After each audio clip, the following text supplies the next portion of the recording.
Visų pirma, sveikinuosi su visais, kurie nusprendė išklausyti šios mokymus ir išmokti šitą naujo. Jei jau kurį laiką kirba mintis, kad norite išmokti naudotis e-biblioteka, šie mokymai kaip tik jums. Patogiai įsitaisykite ir besiklausydami bandykite perprasti, kaipgi veikia ši sistema. E-biblioteka tai didžiausia bibliotekų sistema Lietuvoje, vienijanti daugiau kaip 1200 bibliotekų. Šioje sistemoje rasite daugiau kaip 10 milijonų skirtingų išteklių – knygų, periodinių leidinių, vaizdo ir garso įrašų, žemėlapių, elektroninių leidinių ir gausybę kitų. Jei norite pradėti naudoti šią sistemą, pirmiausia reikės prie jos prisijungti. Nuo to ir pradėkime. Naršyklės paieškos laukelyje įrašykite e-biblioteka LT.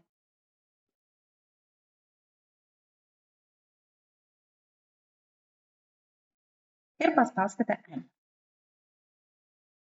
Kai užkraus pagrindinį puslapį, viršuje dešinėje pusėje spustelkite meniu mygtuką Prisijungti.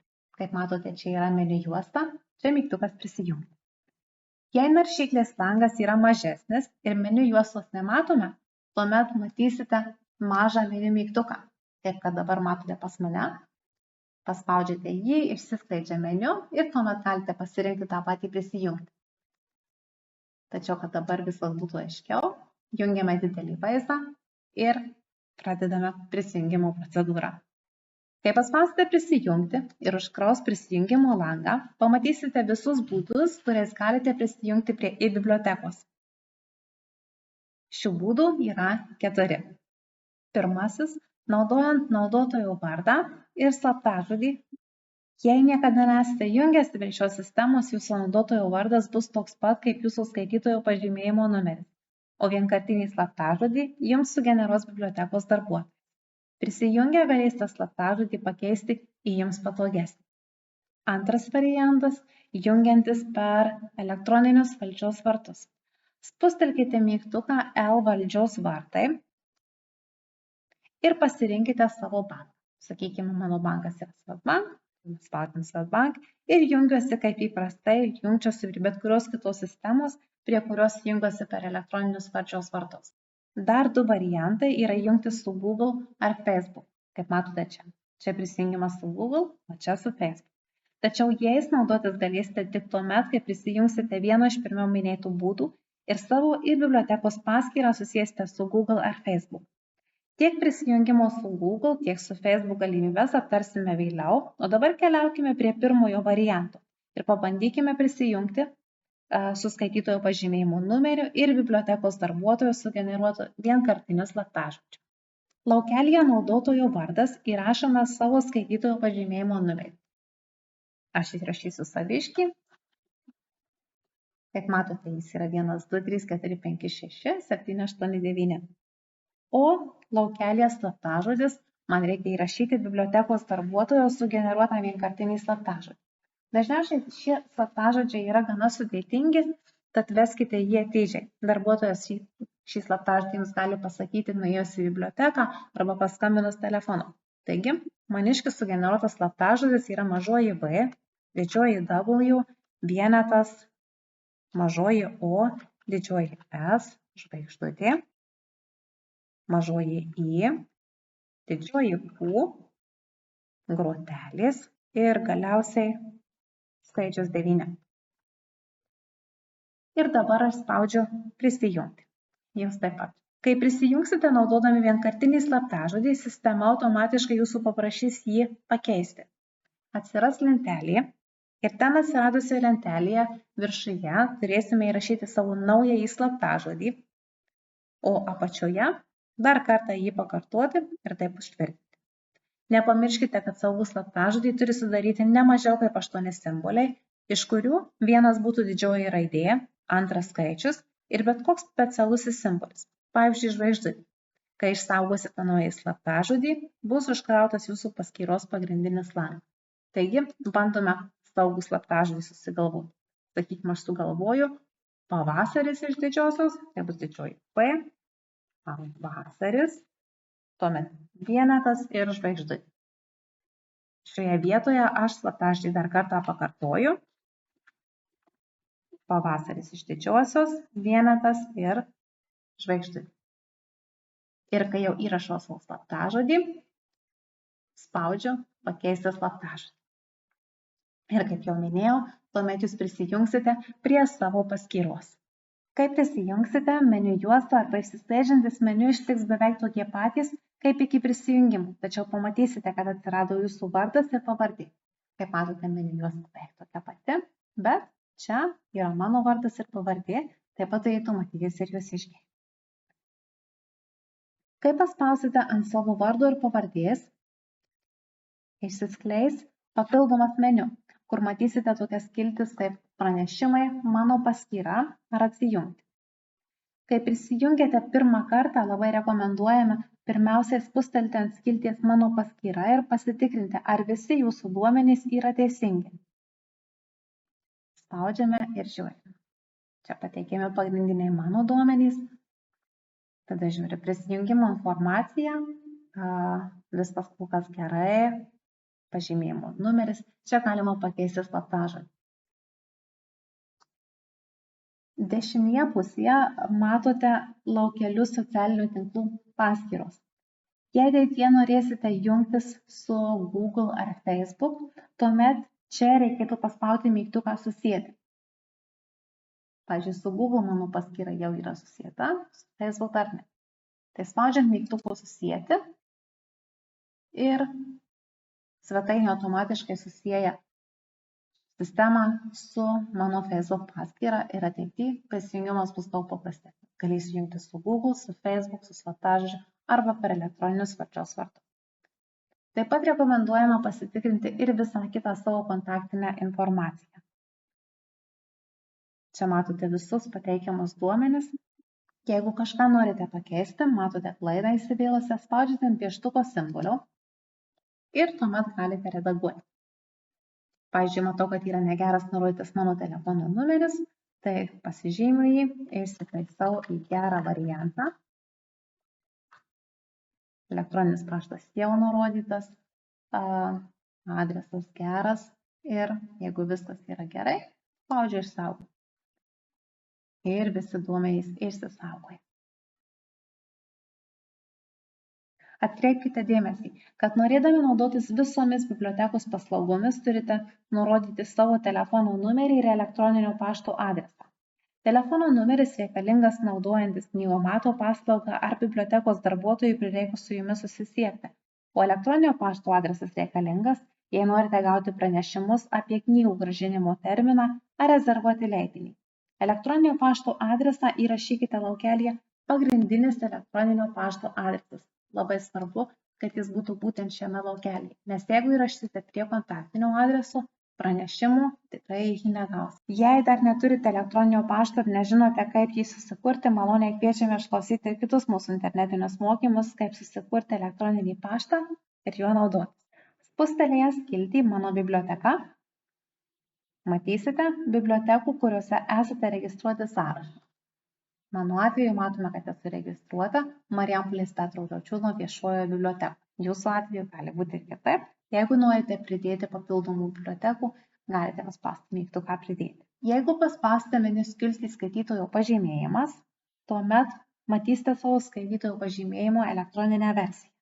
Tai matote čia. Jis reikalingas tuo atveju, jei sugadinote ar pametėte savo skaitytojo pažymėjimą. Galite paspausti ant mygtuko atsisiųsti PDF ir atsispausdinti šį failą. Ir tuomet jau jį naudoti kaip skaitytojų pažymėjimą. Žinoma, šį failą galite išsisaugoti ir savo telefone ir prireikus pasižiūrėję pasakyti savo skaitytojų pažymėjimo numerį bibliotekos darbuotojui. Skiltyje užsakymai matysite visą savo skaitymo istoriją. Taip pat galėsite pratęsti savo turimų leidinių grąžinimo terminą. Atkreipkite dėmesį, kad termino pratęsti negalėsite, jeigu nurodyto termino likusios daugiau kaip 10 dienų arba jei vėluojate grąžinti leidinį daugiau kaip 7 dienas. Vieno leidinio eilutėje kairėje pusėje matysite jo statusą – grąžintas, išduotas ar rezervuotas. Matome, kad yra išduotų, grąžintų, taip pat yra vienas rezervuotas. Išduotų ir rezervuotų leidinių eilučių dešinėje pusėje matysite tritaškį. Matome prie rezervuotų, prie išduotų.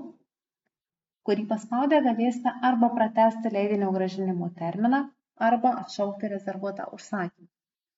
Pavyzdžiui, turiu knygą Broliai liūtaširdžiai, likę 9 dienos, vadinasi, aš galiu pratęsti terminą. Ir kaip matote, paspaudžiu pratęsti ir rašo, kad terminas bus pratęstas iki kovo 8 dienos. Spragtelim ir terminas pratęstas sėkmingai. Lygiai taip pat galima ir atšaukti rezervaciją. Turime rezervuotą knygą Mįslingą Bilio Miligano istoriją. Ir jeigu paspaustumėt 2 taškelių ir šokelį atšaukti, tuomet šis užsakymas būtų atšauktas. Kai jau mokate valdyti savo užsakymus, pereikime prie leidinių užsakymų procedūrų. Jei žinote knygos, kurią norite perskaityti pavadinimą, įrašykite jį puslapio viršuje esantį paieškos laukelį. Pavyzdžiui, Erškėčių paukščiai. Keliaujame į paieškos laukelį, dedam kursorių ir rašome Erškėčių paukščiai. Įrašę pavadinimą, spaudžiame Enter. Paieška išmeta visai nemažai rezultatų ir jeigu pamatysime, kad įrašų yra labai daug ir nerandame tai, ko mums reikia, galima pasinaudoti kairėje puslapio pusėje esančiais filtrais ir šiek tiek sumažinti paieškos rezultatus. Mes žinome, kad norim, kad tai būtų spausdintas variantas, ne garsinis, ne elektroninis, tai galim pažymėti spausdintas ir paspausti mygtuką filtruoti. Taip bus truputį mažiau. Kiekvieno leidinio viršuje matysite leidinio tipą ir formą. Atkreipkite dėmesį. Jeigu mes norim, kad tai būtų knyga ir tai būtų spausdintinė knyga, taip ir turi parašyti, kad tipas yra knyga, forma yra spausdinta. Nes matot, pirmas įrašas, tipas yra natos, o forma spausdinta. Kadangi mums reikia knygos, o ne natų, renkamės antrąjį variantą. Toliau po tipo ir formos dar yra pateikiamas knygos pavadinimas, knygos autoris ir publikavimo duomenys. Taip pat matote ir knygos statusą. Jis gali būti yra bibliotekoje, planuojama išleisti. Taip pat kiekvieno įrašo dešinėje pusėje matysite 2 piktogramas – akies ir smeigtukų. Apie smeigtuką šiek tiek vėliau, o dabar apie akies simbolį. Jei išsirinkote, kokią knygą norite užsakyti, spauskite ant akies piktogramą. Išsirinkome mes Erškėčių paukščius ir spaudžiame ant akies. Kai užkrauna leidinio puslapį, matome daugiau informacijos apie šį leidinį ir galime jį užsakyti. Norint užsakyti, pirmiausia reikia paspausti to leidinio nuotraukos apačioje esantį mėlyną mygtuką užsakyti. Pavažiuojame žemyn, randame mėlyną mygtuką užsakyti ir spaudžiame. Kai užkraunamas bibliotekų sąrašas, kuriuose galima leidinį užsakyti, pasižiūrite, ar jums aktualioje bibliotekoje jis yra ir tada jau galite užsakinėti. Atkreipkite dėmesį, kad jūsų biblioteka gali turėti keletą filialų ir jums būtent reikia pasirinkti tą, iš kurio norite atsiimti knygą. Pavyzdžiui, šios knygos atveju matome, kad ji yra Marijampolės Petro Griočiūno viešosios bibliotekos lankytojų aptarnavimo centre, ko man nereikia.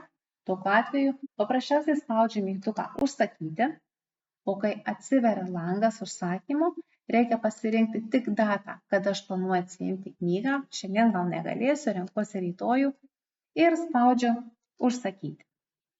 Žinoma, gali nutikti ir taip, kad jūsų norimo leidinio šiuo metu bibliotekoje nėra, nes visi egzemplioriai yra paskaitytojai.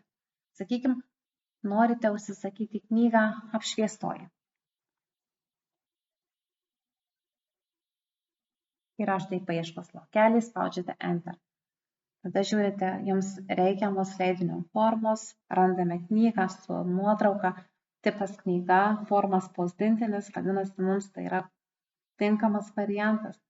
Ir mes spaudžiame akies piktogramą, mygtuką užsakyti ir tada matome, kad ši knyga yra laisva keliuose filialuose, tačiau man filialai, pavyzdžiui, nėra tinkami, man reikia, kad knygą pasiimti galėčiau lankytojų aptarnavimo centre, bet jo šiuo metu nėra laisvos. Tokiu atveju spaudžiu rezervuoti ir dar kartelį mygtuką rezervuoti Čia yra nurodomas automatiškai elektroninio pašto adresas, kuriuo gausite pranešimą apie tai, kad knyga yra rezervuota. Ir dar viena po to, kai arba pasikeis statusas jūsų laukiančių eilėje, arba jau bus paruošta. Taigi spaudžiame rezervuoti ir ši knyga atsiranda prie mano rezervuotų užsakymų. Keliaujame į mūsų leidinius, matome, kad yra rezervuota knyga apšviestoji ir ją galėsiu atsiimti Petro Kriaučiūno viešosios bibliotekos lankytojo aptarnavimo centre. Dar vienas dalykas, kurį turėjome aptarti šiek tiek vėliau, tai yra smeigtuko piktograma, kurią matote, kai į paieškos laukelį įvedate savo norimą knygą. Jau išsiaiškinome, kad paspaudę ant akies mes galime užsakyti leidinį arba jį rezervuoti, o šalia esantis smeigtukas jums gali padėti tvarkyti savo perskaitytas knygas, norimas perskaityti, rekomenduojamas. Tad žiūrime, kaip tai veikia. Išsirenku knygą apšviestoji. Aš ją žinau, kad norėčiau perskaityti, taigi ateinu prie knygos, spaudžiu ant smeigtuko piktogramos ir iššoka lentelė išsaugoti mano sąraše.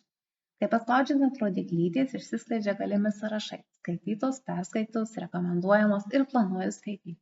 Kadangi šią knygą tikrai planuoju skaityti ir jau rezervavau, pažymiu planuoti skaityti ir spaudžiu mygtuką saugoti. Jeigu norite pamatyti savo sąrašus, keliaujate į meniu skiltį mano į biblioteką ir ten pasirinkite skilties dalį mano sąrašas. Kaip matote, mano sąrašas, vėlgi jis išsiskleidžia, yra skaitomos, perskaitos, rekomenduojamos ir planuoju skaityti. Kadangi knygą apšviestoji pasirinkau į planuojamų skaityti sąrašą, man ją čia ir rodo visą informaciją. Ir taip galite pažymėti kiekvieną savo knygą. Pavyzdžiui, visas knygas, kurias perskaitote, galite dėti į savo perskaitytų knygų sąrašą. Dažnai, kai žmonės skaito labai daug knygų, susiduria su problema, kad sudėtinga prisiminti, ką skaitė ir ko neskaitė. Kartais parsineša knygą namo ir sako, kad parnešiau, paskaičiau porą lapų ir matau, kad jau skaityti. Tai sąrašai jums padės tvarkyti savo visus perskaitytus leidinius, žymėtis rekomenduotas knygas, ar tai, ką patys norite, ar šiuo metu skaitomus. Geroji dalis yra ta, kad galite sudėję tokį sąrašą, pažymėti visus leidinius ir tada eksportuoti į PDF formatą, pavyzdžiui. Išsisaugoti jį ant palaukio ir jeigu jį atsidarote, matote savo literatūros sąrašą. Kad jūs skaitėt Mįslingą Bilio Miligano istoriją, Mažas gyvenimas ir taip toliau. Kuo daugiau knygų iš šio sąrašo susidėsite, tuo paskui labiau žinosite, ką jūs esate skaitę ir ko ne. Tai šioje mokymų dalyje tiek. Maloniai kviečiame daugiau sužinoti apie e-biblioteką pasiklausius antrosios mokymų dalies. Dabar jau mokate prisijungti, užsisakyti leidinį, tvarkyti savo turimus leidinius, prasitęsti terminą ar rezervuoti, užšaukti rezervaciją. Tai baziniai dalykai jau visi pas jūs galvose, o jeigu kils noras užsisakyti knygą iš kitos bibliotekos ar užsisakyti elektroninį leidinį, maloniai kviečiame išklausyti ir antrąją mokymų dalį.